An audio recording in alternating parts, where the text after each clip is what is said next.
Today we'll look at some important consequences of conservation laws or conservation principles, which are very fundamental in the study of motion itself. These principles have a long history, but we've understood very carefully where they come from, what their limitations are and what their consequences are at some level, and I'd like to explain how these things are consistent with Newton's laws and how they indeed support and corroborate these laws and help us solve problems in dynamics. Now, you're already familiar with these terms such as conservation of energy, conservation of linear momentum, conservation of angular momentum, and so on.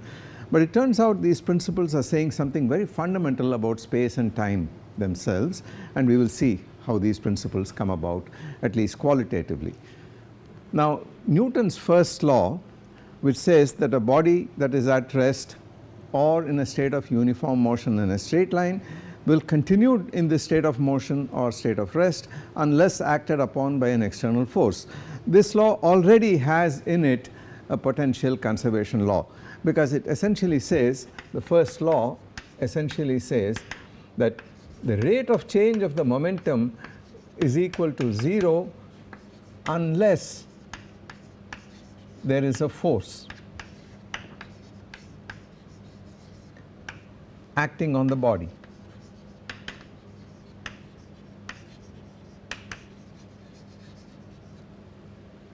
And that's the reason why it continues in the state of uniform motion, because it essentially says that this will imply that P is equal to a constant vector, of course.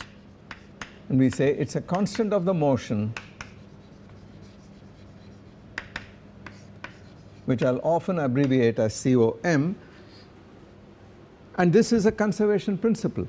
So it says that the momentum, once you specify it at some initial instant of time, continues to be the same for all time unless there is an external force acting on the body. So if this is the momentum at t equal to 0, that remains the momentum for all time as the body moves. So the position changes, but the momentum does not change, and that's a conservation law. It says the momentum of this object is conserved both in magnitude as well as direction. So already you can see that the first law is essentially saying that there is a certain quantity, a dynamical quantity, which doesn't change as time goes along, even though other quantities such as the position would change. Now, the second law is completely consistent with the first law, and the second law says that in an inertial frame, dp over dt, the rate of change of momentum of the body, is equal to the force acting on the body, the net force acting on the body for a single body. Now, this law is consistent with this law because it says if f is 0, then p is a constant of the motion. So it's completely consistent, but you mustn't imagine, as is sometimes done, that the first law of motion is a consequence of the second law. Not at all. The first law of motion essentially helps you to define an inertial frame, and the second law says that in these inertial frames the rate of change of momentum is equal to f. And of course, when f is 0, happens to be 0, then p is a constant of the motion. So the second law is completely consistent with the first law, but the fact that it applies in inertial frames and the first law essentially helps to define an inertial frame means that these two laws are independent of each other, even though it looks as if the second law is a more general case than the first law. Whatever. So there's a constant of motion in the absence of an external force. Now, the third law carries this one step further, and this was entirely Newton's contribution. The first law essentially was known to Galileo, and the second law was around at that time, but the third law is entirely Newton's creation. And what he said was that if you have two bodies in interaction with each other,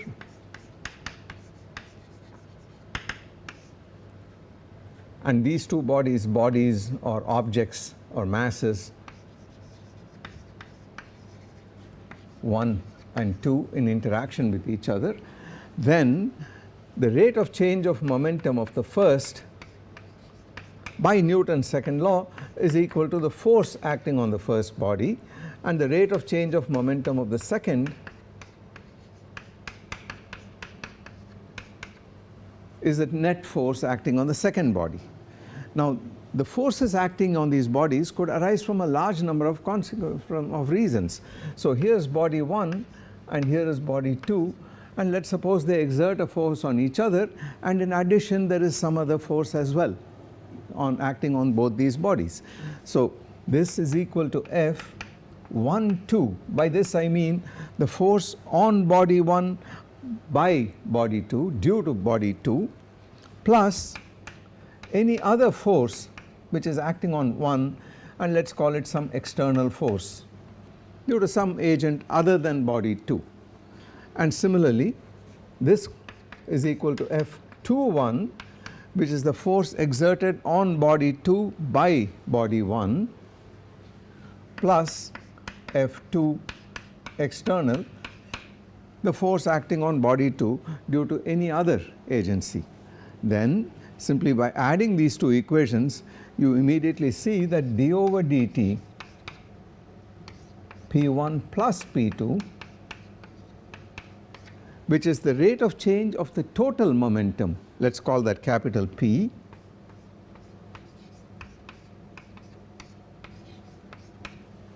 where capital P is just P1 plus P2. This is equal to F12 plus F21 plus F1 external plus F2 external. That's just by adding the two equations. Now Newton's third law says that if there is no external force, if this term should happens to be 0, then and only then this momentum is constant. So it's equivalent to saying that action and reaction are equal and opposite. So the statement is, the dynamic statement is F12 is equal to minus F21. So what does that mean?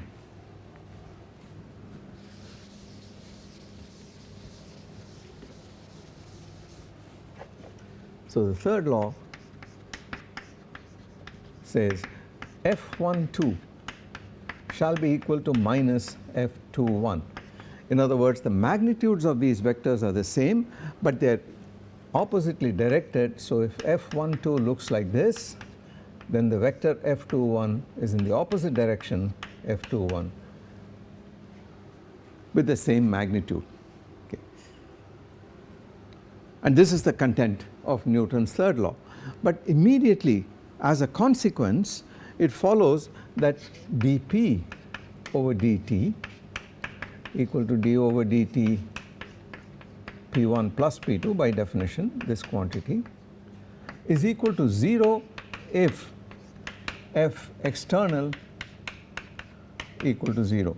In other words, if you have a system of two bodies, here's the system, and there's no external force on this system except the forces on 1 and 2 due to each other, then by Newton's third law, since action and reaction are equal and opposite, F12 is minus F21 implies that the sum of the momenta of 1 and 2 is a constant of the motion. So this implies that P equal to a constant of the motion for two bodies. Now of course it still remains to ask, can we say something more? Under what conditions is this going to be true? Are there cases where it's not true? It will turn out as we go along that under a very wide variety of circumstances, this is indeed true, this relation is true, and this is indeed a constant of the motion, provided there is no external force acting on these two bodies. Okay. This includes the force due to other particles that may be present in the universe. When all of those are gone and you look at only these two particles, then the total momentum is a constant of the motion. Okay. And that can be a good approximation in many cases, as we will see. So the constancy of a quantity arises when its time derivative is identically 0, and you can now see that both the first law and the third law actually yield constants of the motion. They are saying something about constants of the motion. Now what's the meaning of these constants of the motion? What's the significance? Well, we already saw that in principle when you integrate Newton's equations of motion, you need integration constants which are determined by the initial conditions. So every time you discover a constant of the motion, you have gone a step further in integrating and finding explicit solutions of the equations of motion. So that's the reason for the importance of constants of the motion, and we will harp a lot more on this as we go along. When we see an application, you will see immediately the role played by the important role played by these constants of the motion. What happens if you have more than two bodies? And that's a generalization that follows again from the third law, and it goes as follows. So let's suppose you have n particles or n masses. We don't care what these masses are in general, m1, m2, m3 up to m sub n, and you have equations of motion for each of them. So dp1 over dt is equal to, and now let's suppose that there is no external force on these particles except what they apply on each other. So this is equal to F1, the total force on body 1, which comes due to body 2, due to body 3, 1n, due to the body n, and similarly dp2 over dt is equal to F2, which is equal to F21, the force on body 2 due to body 1, plus F23 plus F2n, and so on all the way up to the nth particle whose equation of motion, this is equal to F sub n, this is Fn1 plus all the way up to Fn n minus 1.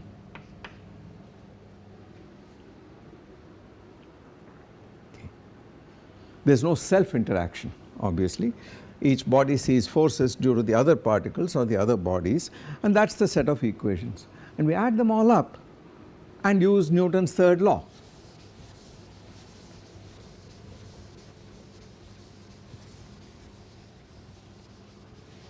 And the result therefore is d over dt p, which is equal to d over dt p1 up to Pn. This is the total linear momentum,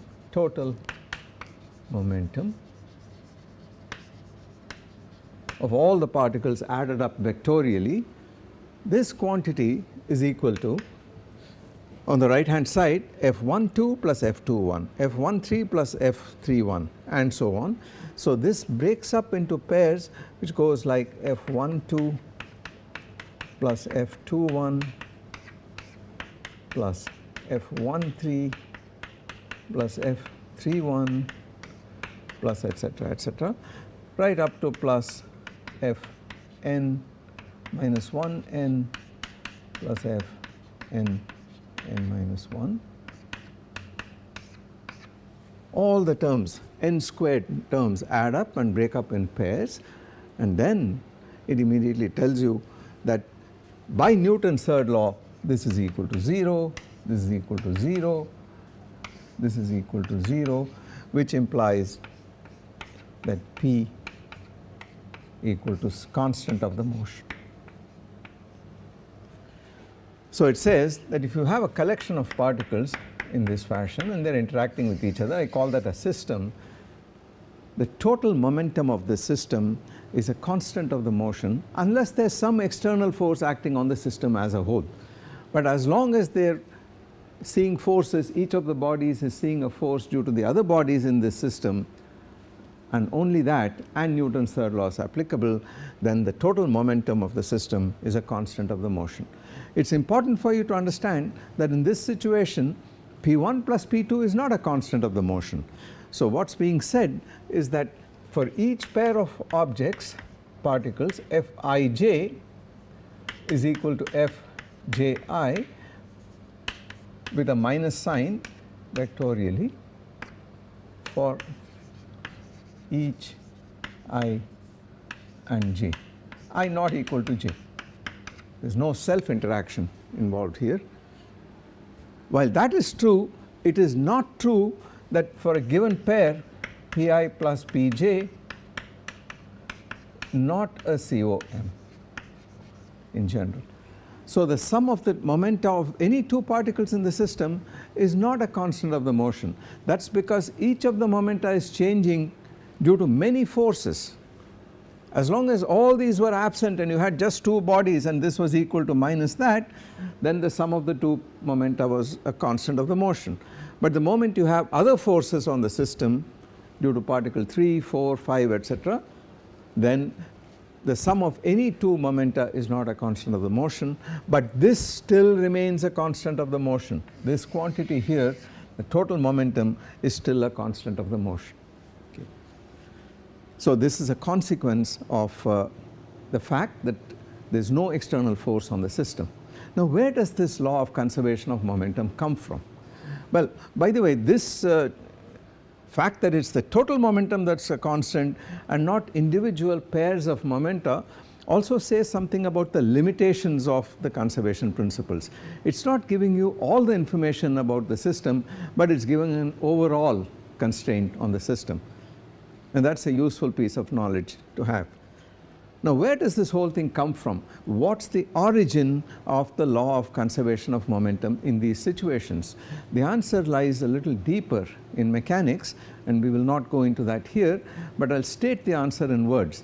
The answer has to do with the fact that empty space is regarded as homogeneous.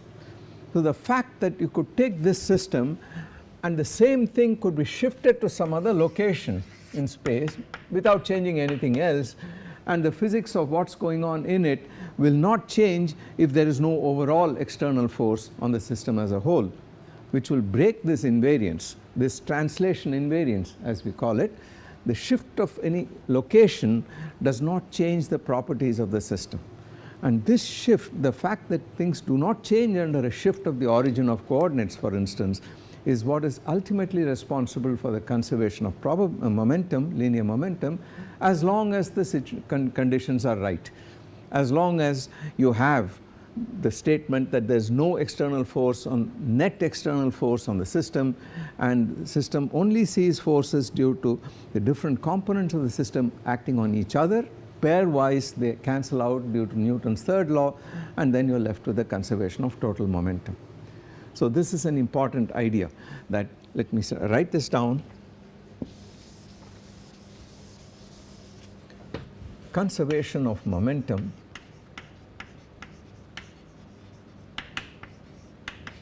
of linear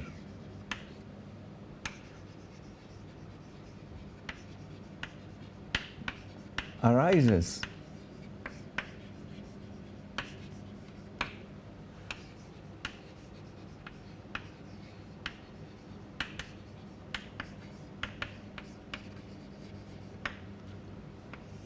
from the homogeneity of empty space.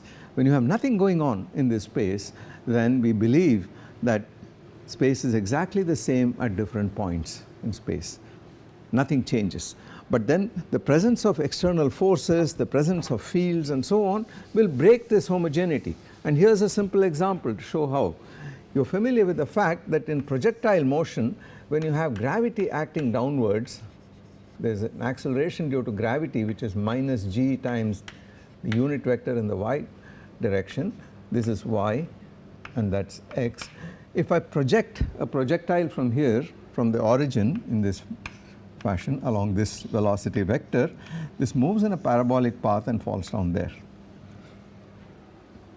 Exactly the same thing would happen if I projected it from here with exactly the same initial velocity. It would be a trajectory of this kind, and so on. It's easy to see that apart from a shift in the coordinates, whatever is going on here is the same as what's going on here is what's going on here. So in the horizontal direction, there is complete spatial homogeneity, and that's why in this problem it turns out that the x component of this momentum of this projectile is a constant of the motion. The y component is not, because there's a force in the y direction. There's gravity acting downwards in the y direction given by this, and because of that what happens here is different from what happens here is different from what happens here, as you can see.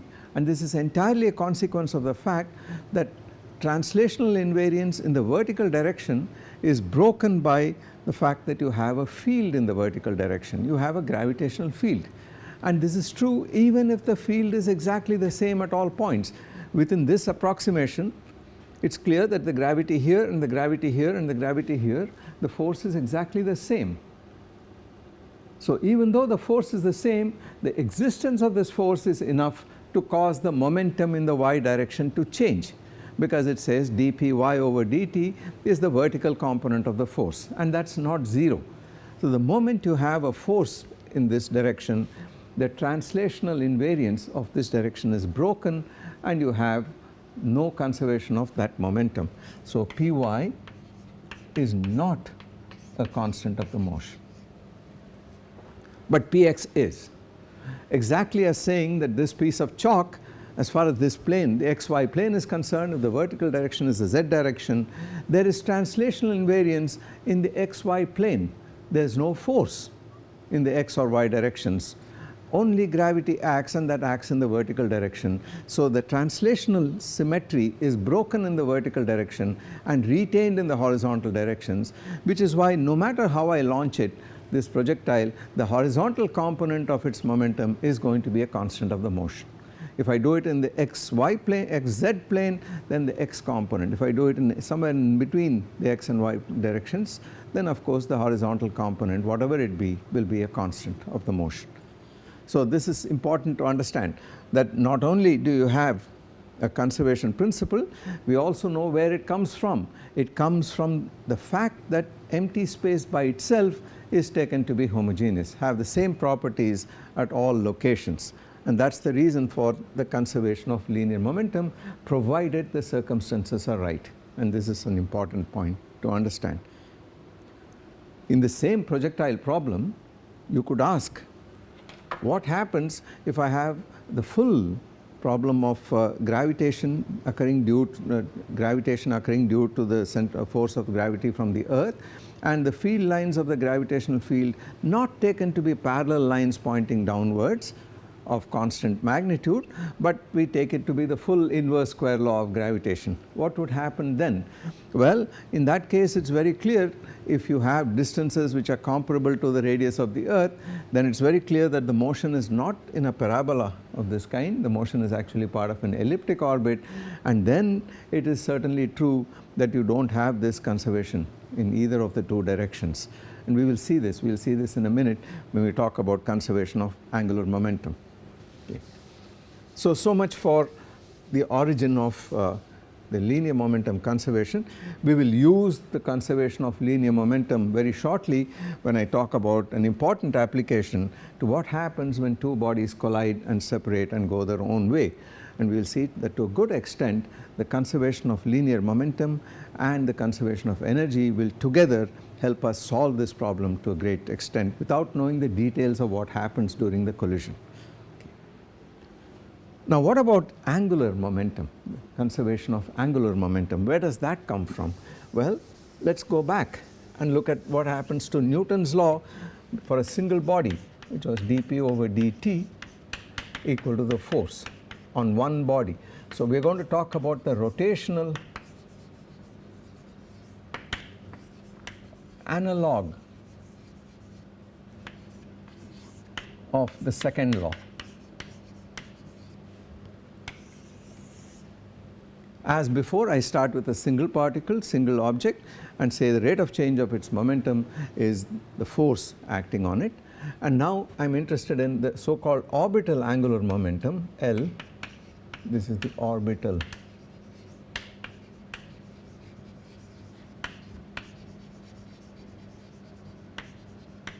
of the body about the origin of coordinates, whatever that origin be, and this has a formula which is r cross p. So it's perpendicular to r, the instantaneous position of the particle, perpendicular to p, the instantaneous momentum of the particle, and it's in a plane directed in the plane along the direction normal to the plane formed by r and p. And the magnitude is the magnitude of r, magnitude of p times the magnitude of the sine of the angle between them. Okay. Now what about dl over dt. So let's multiply this, let's differentiate this. Dl over dt is equal to dr over dt cross p plus r cross dp over dt. So the same chain rule of differentiation applies whether you have a dot product or a cross product or you have vectors, it does not matter, the same rule applies. So we have this plus that. I should write it like this. Okay. But in the cases we are looking at, this quantity is the velocity by definition, and in the cases we are looking at, it is the momentum divided by the mass. So essentially P equal to mv equal to m dr over dt, and what we have here is a situation where dr over dt, the vector, the velocity, cross product with itself, but the cross product of a vector with itself is 0 because the angle between the two vectors is 0, and therefore this term is identically 0, and you are left with r cross dp over dt, but that is equal to r cross the force on the body by the second law of motion, and this is what you call the torque.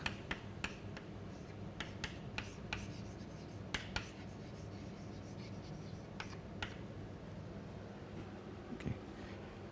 So we have the rotational analog of Newton's equation of motion, second law, for a single body.